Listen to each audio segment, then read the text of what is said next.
तहे दिल खुली बाहों चेहरे पे मुस्कुराहट के साथ मैं आमिर आप सबका अपना ही यूट्यूब चैनल गुरु मंत्रा पर स्वागत व अभिनंदन करता हूँ। तो आज हम टॉप 50 यानी 50 क्वेश्चन लाए हैं CDP का। इसमें से कुछ क्वेश्चन ऐसा होगा जो सरल है और कुछ क्वेश्चन ऐसा है जो सीधे सीधे आपको है ना एग्ज़ाम में देखने को मिल जाएगा। तो पहले हम लोग सरल क्वेश्चन को पढ़ेंगे यानी सरल क्वेश्चन को बनाते हैं, फिर हम है ना कठिन क्वेश्चन की ओर जाएंगे।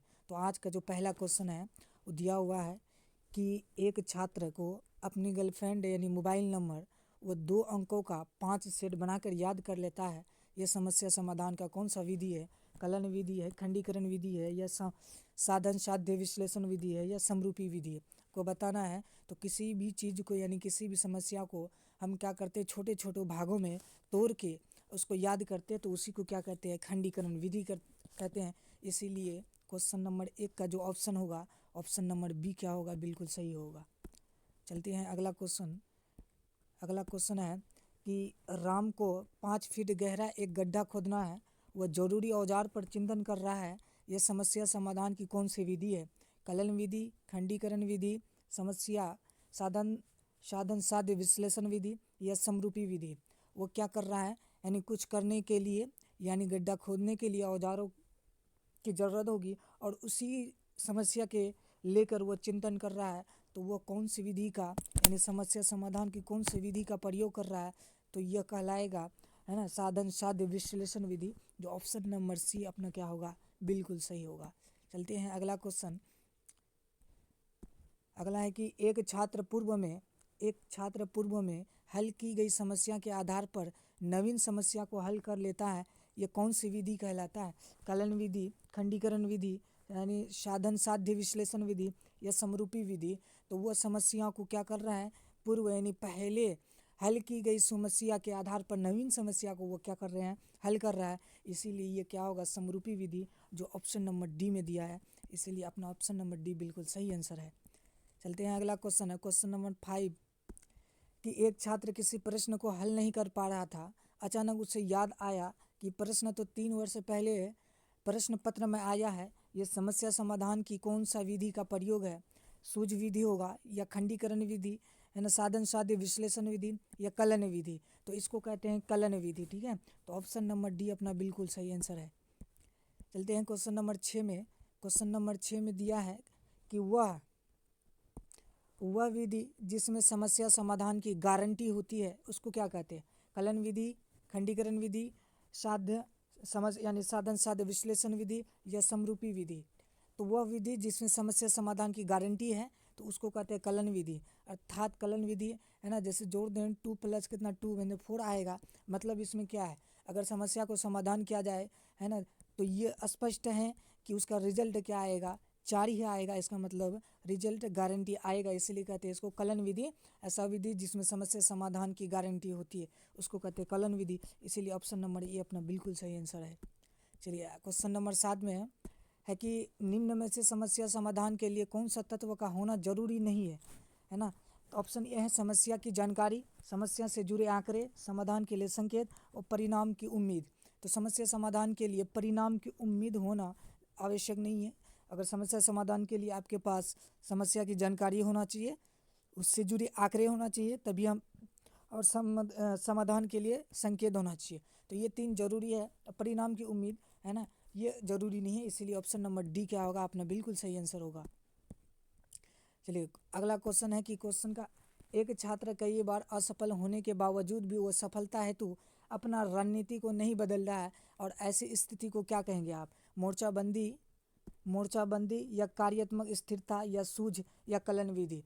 ऐसे बालक जो बार बार फेल हो रहा है उसके बावजूद भी वो अपने पढ़ने यानी मतलब वो असफलता होने के बाद भी वो अपने पढ़ने का तरीका नहीं यानी अपनी रणनीति को नहीं बदल रहा है, तो ऐसे बालक को क्या कहा जाता है? ऐसे स्थिति को कहते हैं कि कार्यात्मक स्थिरता, मतलब एक ही तरीका से कार्य करना। तो ये ऑप्शन नंबर बी अपना बिल्कुल सही आंसर होगा। निम्न में कौन सा समस्या समाधान का चरण नहीं है ना, चरण नहीं है? समस्या की जानकारी, समस्या से जुड़े आंकड़े, संकल्पना बनाना, हल तक पहुंचना। निम्न में से कौन सा समस्या समाधान का चरण नहीं है? समस्या की जानकारी होना आवश्यक है, समस्या से जुड़े आंकड़े हो, संकल्पना बनाना, हल तक पहुंचना। ऑप्शन नंबर डी क्या है? ये समाधान के चरण नहीं पाया जाता है, इसलिए अपना इस क्वेश्चन का ऑप्शन नंबर डी ही इसका राइट आंसर हो जाएगा। अगला है कि एक छात्र को सुबह से यानी खुद से बात करते करते एक समस्या को हल कर लेता है, यह कौन सा विधि कहलाता है?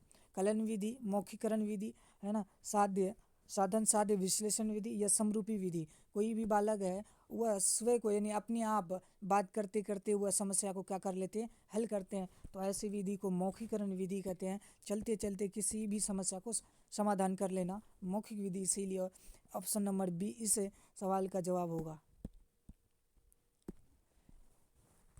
अगला है कि 12 नंबर क्वेश्चन है अभिकथन और कारण से दिया हुआ है कि अभिकथन है कि अहमद प्रभावशाली समस्या समाधान को, है ना, समुन्नत करने के लिए अपनी कक्षा के बच्चे को समांतर रूप से सोचने के लिए कहता है। और कारण दिया क्या? बच्चे सार्थक रूप से सीखते हैं जब अध्यापक उन्हें मौका देते हैं कि वे पहले जो जानते हैं उससे संबंध बनाएं।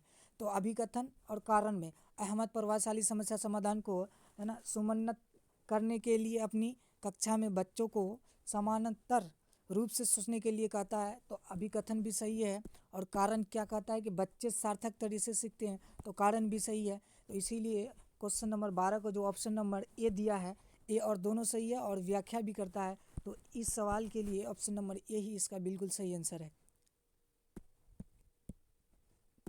अगला है कि एक शिक्षक के नाते आप अपने छात्रों में समस्या समाधान क्षमताओं को किस प्रकार सुसाध्य कर सकते हैं? अपने विद्यार्थी में डर की भावना पैदा करके, बी में है कि समस्या के हल हेतु अटल तरीके का इस्तेमाल को बढ़ावा देके, सी है कि समरूपों के इस्तेमाल को बढ़ावा देके, और निष्क्रिय यानी रटने की पद्धति को इस्तेमाल करके और बढ़ावा देके अब कौन सी रणनीति को अपनाएंगे समस्या समाधान के लिए? ठीक है, तो अपने विद्यार्थी को डर की भावना, तो ये नहीं होगा, ये तो गलत हो गया। समस्या को हल करते हैं तो अटल तरीके से, एक ही तरीका से, तो ये भी गलत है। समरूपों के इस्तेमाल को बढ़ावा देकर, ऑप्शन नंबर सी यानी क्वेश्चन नंबर 14 का जो आंसर होगा वो ऑप्शन नंबर सी ही इसका राइट आंसर होगा। निष्क्रिय यानी रटना, ये तो क्या है, नेगेटिव है, तो डी भी नहीं होगा। तो ऑप्शन नंबर सी ही इसका क्या होगा, सही होगा। चलते हैं अगला क्वेश्चन। अगला है कि एक विद्यार्थी जो नियंत्रण के बाह्य अधिकारिता में विश्वास रखती हैं और परीक्षा में अपनी असफलता का कारण किसे बता सकती है ना? योग्यता की कमी को, तैयारी की कमी को, और त्रुटिपूर्ण दृष्टिकोण को, या बुरी किस्मत को। विद्यार्थी जो नियंत्रण के बाह्य है ना, बाह्य अधिकारिता में विश्वास रखता है और परीक्षा में वो असफल होने के कारण किसे, है ना, बता सकती है? योग्यता की कमी नहीं, तैयारी की कमी वो नहीं मानेंगे, है ना, त्रुटिपूर्ण दृष्टिकोण वो बोलेंगे कि ये बुरी किस्मत की वजह से क्या वह असफल हो गए। तो इसीलिए ऑप्शन नंबर डी इस प्रश्न का सही उत्तर होगा। चलिए चलते हैं क्वेश्चन नंबर 16 में। क्वेश्चन नंबर 16 में है कि एक कक्षा में जल संपत्ति पर चर्चा करने के दौरान एक बच्चा कहता है कि जब रंगहीन है, जब जल होनी चाहिए, कि जल रंगहीन नहीं है। अध्यापिका के पूछे जाने पर वह उसके घर के पास वाले नाले के गंदे, है ना, पानी का संदर्भ देता है और बच्चे के इस भ्रांति पर अध्यापिका की क्या प्रतिक्रिया होना चाहिए? ऑप्शन ये है इस जवाब को, है ना, सिरे से नकार देना चाहिए, और बी है इस बात पर बल देना चाहिए कि उसका तर्क निराधार है, या ऑप्शन सी है इस जवाब को अपना लेना चाहिए और जल के रंगहीन होने का तर्क बताना चाहिए, या केवल एक ही जवाब जो कि जल रंगहीन पर जोर देना चाहिए। तो इसीलिए क्वेश्चन नंबर 16 का जो आंसर होगा वो जो सही आंसर है ऑप्शन नंबर क्या होगा, सी होगा। इस जवाब को आप अपना लें, है ना, और जल के रंगीन होने के तर्क को बता दें, तो इसीलिए ऑप्शन नंबर सी इसका सही आंसर होगा। चलते हैं क्वेश्चन नंबर 17 में। तो क्वेश्चन 17 में है कि निम्नलिखित में से कौन सा विकल्प किसी संप्रदाय की समझ को, है ना, सुसाध्य नहीं करेगा? छात्रों को शिक्षक द्वारा दिए गए नोट्स से उत्तरों की प्रतिलिपि बनाने के लिए कहना, और विकल्प बी है छात्रों से उस संप्रदाय को अपने शब्दों में समझने के लिए कहना, विद्यार्थियों से विशिष्ट उदाहरण से सिद्धांत बनाने के लिए कहना, और छात्रों से भिन्न स्थिति के बीच समरूप उत्पन्न करने के लिए कहना। तो यहाँ पर आपको नेगेटिव दिया है, तो नेगेटिव के लिए जो होगा इसका सही आंसर होगा ऑप्शन नंबर ए, कि छात्रों की यानी शिक्षक द्वारा दिए गए नोट्स से उत्तरों की प्रतिलिपि बनाने के लिए कहना, ये क्या गलत है, तो गलत का ही आंसर गलत होगा। तो 17 क्वेश्चन नंबर 17 का जो सही आंसर होगा वो ऑप्शन नंबर ए होगा। आइए क्वेश्चन नंबर अगला है कि 18 है, अभिकथन और कारण से है। अभिकथन है कि एक शिक्षक को छात्रों के बीच समस्या समाधान रणनीति के विकास की सुविधा प्रदान करनी चाहिए। और कारण दिया क्या, समस्या समाधान की रणनीतियाँ अधिगम में सुधार करती है और समालोचनात्मक चिंतन को बढ़ावा देती है। तो अभिकथन भी सही है और कारण भी सही है और दोनों का व्याख्या भी कर रहा है, तो इसीलिए कहेंगे क्वेश्चन नंबर 18 का जो राइट आंसर यानी सही आंसर होगा ऑप्शन नंबर ए होगा। यानी आर भी सही है और ए भी सही है, दोनों सही है और दोनों क्या करता है ना, एक दूसरे की व्याख्या करते हैं। तो इस क्वेश्चन के लिए ऑप्शन नंबर ए ही सही आंसर माना जाएगा। चलिए क्वेश्चन नंबर 20 में है कि एक विद्यार्थी जो अधिगम असहायता महसूस कर रहा है वह है ना सीखने में बेहद उत्साह दिखाएगा, या महारत उन्मुखी लक्ष्यों पर ध्यान देना या प्रदर्शन उन्मुखी लक्षणों पर ध्यान देना शैक्षिक गतिविधि से अलगाव रखेगा। तो यह स्पष्ट है कि वो अधिगम यानी सीखने के लिए असहाय महसूस कर रहा है, ठीक है, तो वह शैक्षिक गतिविधियों से अलग रखेगा। तो ऑप्शन नंबर डी क्या होगा, इसके अनुसार सही आंसर माना जाएगा। चलिए अगला क्वेश्चन है ना, यहाँ तक तो हम लोग क्या किए, सरल क्वेश्चन को देखें।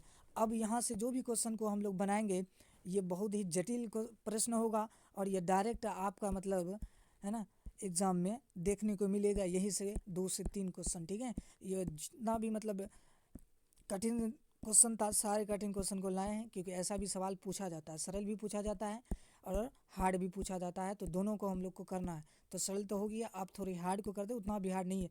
तो चलिए, तो पहला क्वेश्चन दिया हुआ है आपका कि निम्नलिखित में कौन सा सिद्धांत यानी पाठ्य योजना में शामिल नहीं है।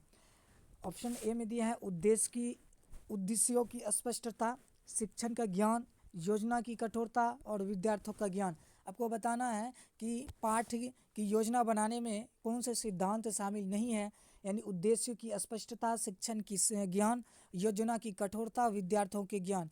170 का आपको आंसर बताना है, तो क्या होगा, योजना की कठोरता है ये शामिल नहीं है ना, उद्देश्य का स्पष्टता ये भी शामिल होता है, शिक्षण का ज्ञान शामिल होते हैं, विद्यार्थियों का ज्ञान होता है, योजना की कठोरता है ये शामिल नहीं होता है, ये मतलब पाठ के सिद्धांत बनाने के लिए। तो ऑप्शन नंबर इसका क्या होगा, सी होगा इसका आंसर। चलिए अगला क्वेश्चन है ना, अगला क्वेश्चन दिया है कि शिक्षार्थियों को स्वयं नियम का क्या अर्थ है। शिक्षार्थियों के स्वयं नियम का क्या अर्थ है, आत्म अनुशासन और नियंत्रण, अपने स्वयं के अधिगम की है ना निगरानी करने की क्षमता, और छात्र संघ द्वारा बनाए गए नियम और कानून, और छात्र व्यवहार के नियम बनाना। आपको बताना है 171 का जो सही आंसर होगा क्या होगा। तो स्वनियमन का क्या अर्थ होता है कि अपने स्वयं के अधिगम की निगरानी करने की क्षमता, इसी को बोलते हैं स्वनियमन आकलन, ठीक है। तो ऑप्शन नंबर बी अपना क्या होगा है ना सही होगा। चलिए अगला क्वेश्चन है कि जॉन डीवी द्वारा समर्थित प्रयोगशाला विद्यालय लैब यानी स्कूल के उदाहरण थे। फैक्ट्री विद्यालय, प्रगतिशील विद्यालय, सार्वजनिक विद्यालय और सामान्य विद्यालय। आपको बताना है जो जॉन डीवी साहब थे उन्होंने मतलब जो समर्थित यानी प्रयोगशाला यानी विद्यालय के उदाहरण में क्या बताया था कि विद्यालय या फैक्ट्री विद्यालय है, या प्रगतिशील, सार्वजनिक विद्यालय, या सामान्य विद्यालय। तो बताना है आपको इसका सही आंसर ऑप्शन नंबर बी, या प्रगतिशील विद्यालय जॉन डीवी द्वारा यह समर्पित प्रयोगशाला के उदाहरण है। तो ऑप्शन नंबर बी इस प्रश्न का सही आंसर होगा। चलिए अगला प्रश्न है कि सीबीएसई द्वारा निर्धारित समूह परियोजना गतिविधि डैश डैश का एक शक्तिशाली साधन माना जाता है।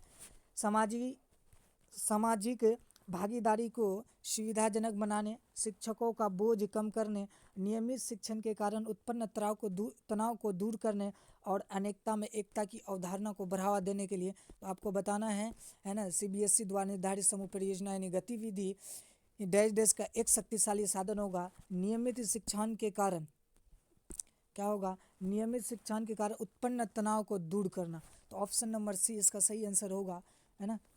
ऑप्शन नंबर सी से बेटर होगा सामाजिक भागीदारी को जो है ना सुविधाजनक बनाना। ऑप्शन नंबर ए जो है ना सी से बेटर है, इसीलिए ऑप्शन नंबर ए को ही लेंगे। तो ऑप्शन नंबर ए ही इसका सही आंसर होगा, ठीक है।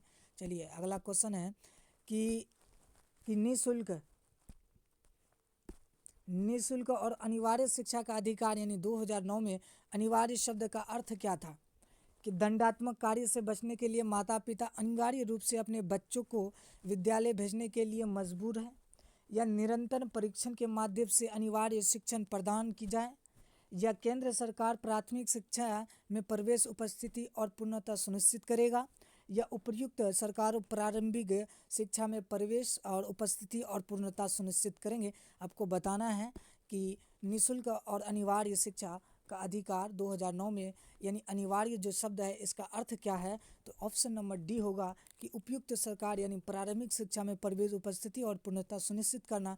तो प्रश्न नंबर 169 का जो राइट यानी सही उत्तर होगा ऑप्शन नंबर डी होगा इसका, है ना। चलिए अगला प्रश्न है कि एकल अभिभावक बच्चे को पढ़ाते समय शिक्षक को चाहिए। एकल अभिभावक मतलब है ना एकलौते बेटे को, किसी भी व्यक्ति के एकलौते बेटे को ही कहते हैं एकल अभिभावक, यानी व्यक्ति को केवल एक ही बच्चे होते हैं। तो एकल अभिभावक बच्चे को पढ़ाते समय आप एक शिक्षक को क्या चाहिए कि ऐसे बच्चों के साथ अलग व्यवहार करे, या ऐसे बच्चों को कम गृह कार्य सौंपे, या तो अस्थिर और सुसंगत वातावरण प्रदान करे, इस तथ्य को नज़रअंदाज करे और ऐसे बच्चों को अन्य बच्चों के समान समझे।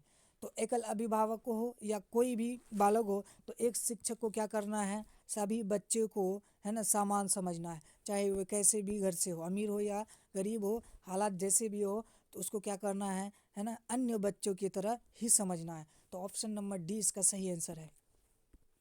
चलिए क्वेश्चन नंबर 53 में है कि प्रश्न है कि प्रतिभाशाली बच्चे के संदर्भ में गतिवर्धन का अर्थ डैश डैश क्या है। शैक्षिक गतिविधियों के आदान प्रदान में तेजी लाना, सहशिक्षक गतिविधियों के आदान प्रदान में तेजी लाना, या वर्तमान कक्षा को छोड़कर ऐसे कक्षा को अगली उच्च कक्षा में है ना प्रोन्नत करना, या तो मूल्यांकन की प्रक्रिया को तेज करना। को बताना है प्रतिभाशाली बच्चे के संदर्भ में है ना गतिवर्धन का क्या अर्थ होगा। तो वर्तमान कक्षा को छोड़कर ऐसे छात्रों को अगली यानी उससे अगली कक्षा में है ना प्रोन्नत करना, यही इसका सही आंसर होगा। यानी प्रश्न नंबर 153 का जो सही उत्तर होगा वो ऑप्शन नंबर सी होगा अपना। चलिए प्रश्न अगला है कि प्रतिभाशाली छात्रों के लिए निम्नलिखित में से कौन सी गतिविधियां सबसे ज़्यादा उपयुक्त होगा। ऑप्शन ए है कि 5 अध्यायों के अंत में दिए गए अभ्यास प्रश्नों को एक बार में हल करें। ऑप्शन बी है कि शिक्षक द्वारा शिक्षक दिवस पर अपनी कक्षा को पढ़ाएं। और विकल्प सी है हाल ही में आयोजित एक स्कूल मैच पर रिपोर्ट लिखें। और विकल्प डी दिया है कि दी गई अवधारणाओं पर एक मूल नाटक लिखें। तो ऑप्शन ए बी सी में कौन सा सही होगा, यानी प्रतिभाशाली बच्चे के लिए निम्नलिखित में से कौन सी गतिविधि सबसे उपयुक्त होगा, आपको बताना है। तो इसका दी गई अवधारणा को एक मूल नाटक लिखे, दी गई जो अवधारणा दिया है उस पर आप अपने एक मूल नाटक लिखना है अपने से। तो इसीलिए प्रश्न 154 का जो उत्तर होगा वह उत्तर और डी हो जाएगा। ठीक है। चलिए प्रश्न नंबर 155 में है कि निम्नलिखित में कौन सा एक शारीरिक है ना गतिविधि वाले बच्चे का अंतिम चरण हो सकता है। विकल्प है वक्ता, बी है राजनीतिक नेता, सर्जन या कवि। वो बालक कैसा है, शारीरिक गतिविधि वाले बच्चे अंतिम चरण में वो सर्जन बन सकते हैं। तो इसीलिए प्रश्न 155 का जो सही उत्तर है वो ऑप्शन नंबर सी होगा। अगला प्रश्न है कि प्रतिभाशाली छात्र डैश डैश यानी आमतौर पर एक शारीरिक रूप से कमजोर होते हैं और सामाजिक संपर्क में अच्छे नहीं होते हैं। विकल्प है कि सामान्यतः अपेक्षा शिक्षकों को पसंद नहीं करते हैं और बिना किसी मदद को अपने पूरी क्षमता का एहसास करते हैं, या मनुष्य के लिए महत्वपूर्ण किसी भी क्षेत्र में असाधारण रूप से अच्छे प्रदर्शन करते हैं। को बताना है कि ये कौन सा गुण जो है ना प्रतिभाशाली छात्र में पाया जाता है। तो ऑप्शन नंबर डी होगा। 156 का जो सही उत्तर ऑप्शन नंबर वो डी हो जाएगा।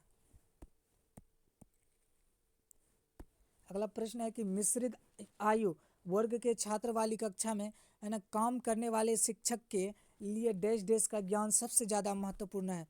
सांस्कृतिक पृष्ठभूमि, विकासात्मक अवस्थाओं, उनके माता पिता का व्यवसाय, या सामाजिक आर्थिक पृष्ठभूमि। मिश्रित आयु है मतलब है ना मिश्रित आयु है ना 10, 5 है ना हर मतलब उम्र के बच्चे हैं। कक्षा में काम करने वाले शिक्षक के लिए है ना डैश डैश का ज्ञान सबसे ज़्यादा महत्वपूर्ण रखेगा। तो बताना है विकल्प ए है, बी है, सी है, डी है। तो ये 4 विकल्प में कौन सा विकल्प सही होगा आपको बताना है। तो विकल्प जो बी दिया है विकासात्मक अवस्थाएं, ये क्या होगा शिक्षक के लिए है ना, विकासात्मक अवस्थाएं का ज्ञान सबसे महत्वपूर्ण होगा। प्रश्न नंबर 157 का जो सही उत्तर होगा वह विकल्प से ऑप्शन यानी उत्तर क्या होगा बी हो जाएगा। ठीक है, चलिए अगला क्वेश्चन यानी अगला प्रश्न दिया है कि आरटीए अधिनियम 2009 के लागू होने के बाद की कक्षाएं आयु के अनुसार अधिक सजातीय, आयु के अनुसार अधिक विषम और अप्रभावित, क्योंकि आरटीए स्कूल में कक्षा की औसत आयु को प्रभावित नहीं करता है, लिंग के अनुसार अधिक सजातीय, है ना। प्रश्न नंबर 158 में आपको बताना है कि विकल्प 4 में से कौन सा विकल्प अपना बिल्कुल सही होगा। तो विकल्प ए जो दिया हुआ है यानी आरटीए अधिनियम 2009 के लागू होने के बाद की जो कक्षा हैं वो आयु के अनुसार अधिक सजातीय हो चुके हैं। तो ऑप्शन नंबर ए अपना बिल्कुल सही उत्तर होगा। चलिए प्रश्न नंबर अगला है कि अवधारणाओं की व्यवस्थित प्रस्तुति विकास के निम्नलिखित में से किस सिद्धांत से संबंधित हो सकती है। विकल्प है छात्र विभिन्न दरों पर विकसित होते हैं, विकास अपेक्षाकृत व्यवस्थित होता है, विकास से वृद्धि होती है, या विकास प्रायत्ता से स्वायत्तता की ओर बढ़ता है। आपको बताना है प्रश्न 159 का अवधारणाओं की व्यवस्थित प्रस्तुति विकास के निम्नलिखित में से किस सिद्धांत से संबंधित हो सकती है। विकल्प 4 है, आपको सही विकल्प को चुनना है। तो बताना है 159 का जो सही विकल्प यानी सही आंसर होगा वह विकल्प डी होगा, जो क्या है विकास प्रायत्ता से स्वायत्तता की ओर बढ़ता है। तो इसीलिए विकल्प जो डी है अपना सही उत्तर होगा। चलिए अगला क्वेश्चन है, अगला क्वेश्चन कि अधिगम के सिद्धांत के संदर्भ में पार, जिसको सहायता बल यानी पार आधारभूत यानी सहायता डैश डैश को संदर्भित करता है, अनुकरण शिक्षण या पूर्व अधिगम का पुनर्पूंजीकरण या वयस्कों द्वारा अधिगम में अस्थायी सहायता या छात्रों द्वारा की गई गलतियों के कारणों का पता लगाना। को बताना है कि पार जो है ना ये किससे संबंधित देता है ना। विकल्प 4 में से एक विकल्प ही सही होगा। तो अब बताना है कौन सा विकल्प सही होगा।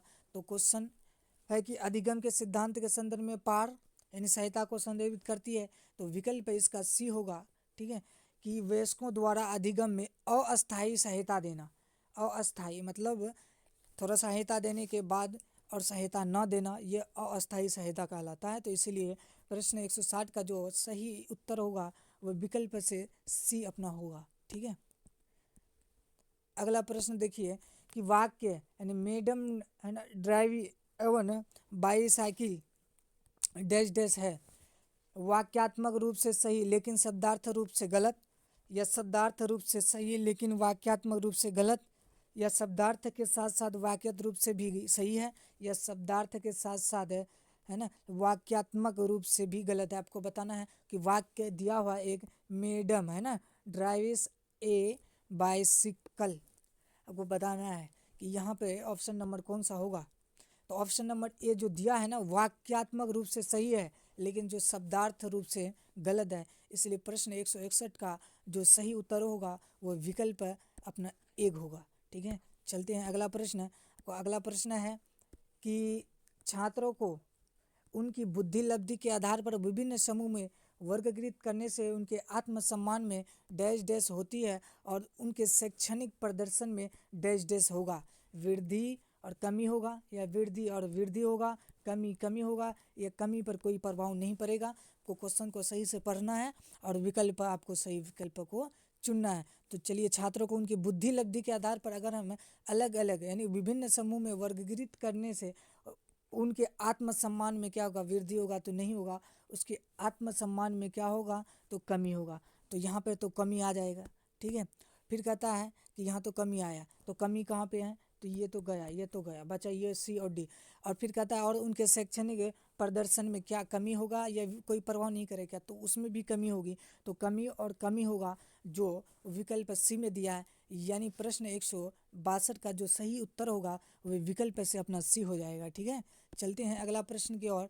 अगला प्रश्न कहता है कि रेलवे का प्रगतिशील मैट्रिसेस परीक्षण डैश डैश परीक्षण का एक उदाहरण है।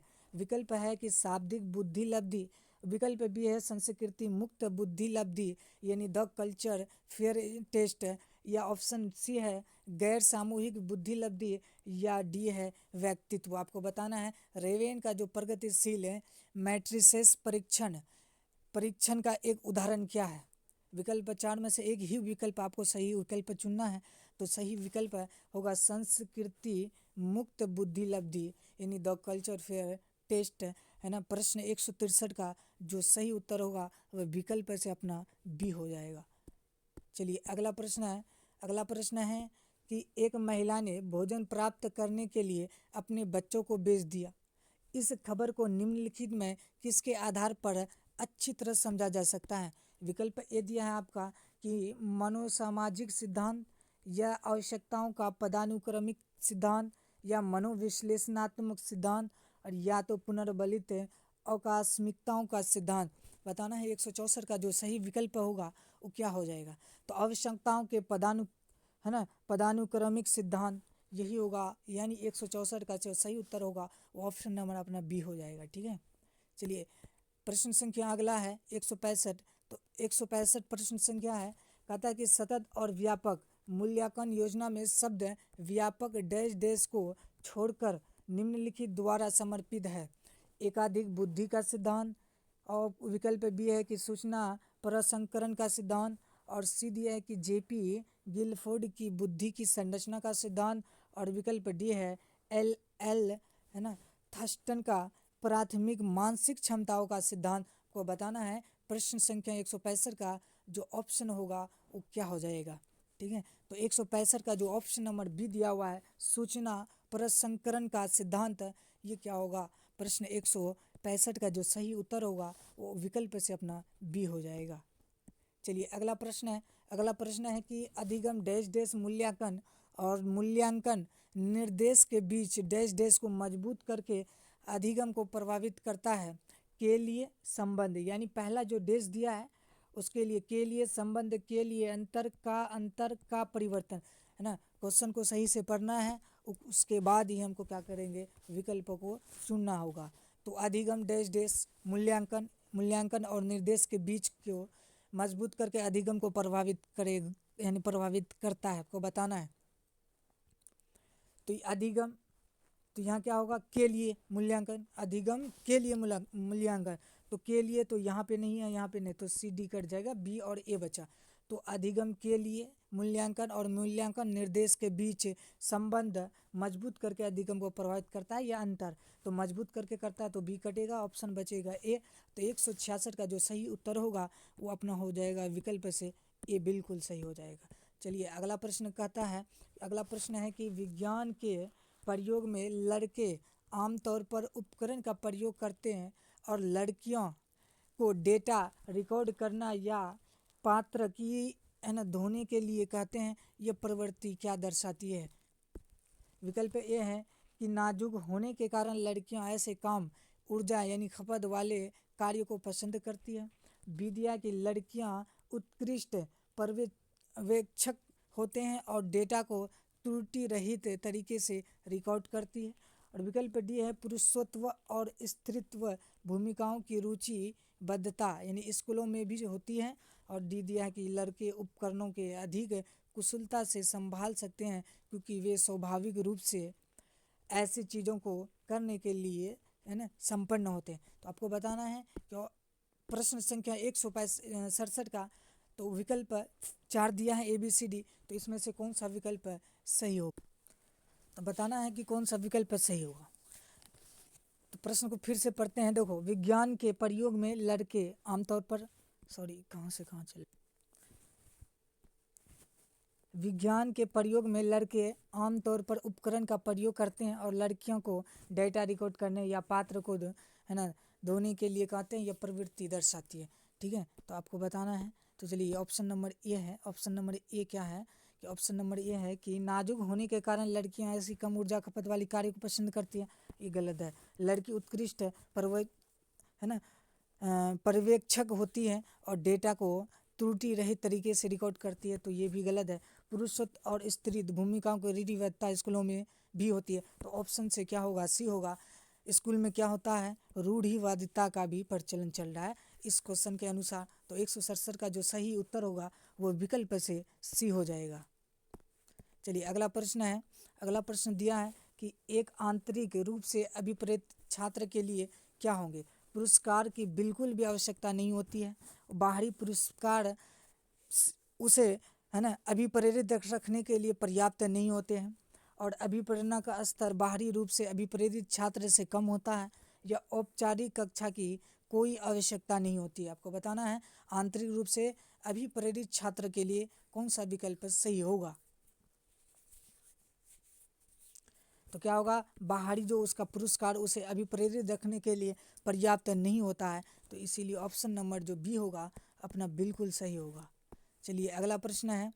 अगला प्रश्न है कि उपलब्धि अभिप्रेरणा चुनौतीपूर्ण कार्यों पर बने होने की प्रवृत्ति, असफलता से बचने की प्रवृत्ति, या सफलता और असफलता को समान रूप से स्वीकार करने की इच्छा, या आवेगपूर्ण कार्य करने की प्रवृत्ति। तो आपको बताना है कि उपलब्धि अभिप्रेरणा यानी ऑप्शन चुने ये है चुनौतीपूर्ण कार्य पर बने रहने की प्रवृत्ति, असफलता से बचने की, और सफलता से असफलता को समान रूप से या आवेगपूर्ण कार्य करने की प्रवृत्ति। तो कौन सा विकल्प सही होगा। तो चुनौतीपूर्ण कार्य पर बने रहने की प्रवृत्ति ये उपलब्धि अभिप्रेरणा कहलाता है।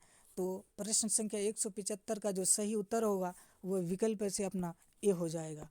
चलिए अगला प्रश्न है। अगला प्रश्न है कि छात्र से यानी छात्रों से प्रतिक्रिया प्राप्त करने के लिए आदर्श प्रतीक्षा समय डैश डैश होना चाहिए। पाठ्यक्रम में विशिष्ट विषय के लिए आवंटित समय, या विकल्प बी है प्रश्न के कठिनाई स्तर के समानुपाती, या विकल्प सी पिछले पाठों के प्रश्नों के उत्तर देने में विद्यार्थी द्वारा लिया गया समय, या विकल्प डी है वास्तविक जीवन में प्रश्न की है ना प्रासंगिकता। तो आपको बताना है प्रश्न संख्या 176 का विकल्प कौन सा सही हो जाएगा अपना।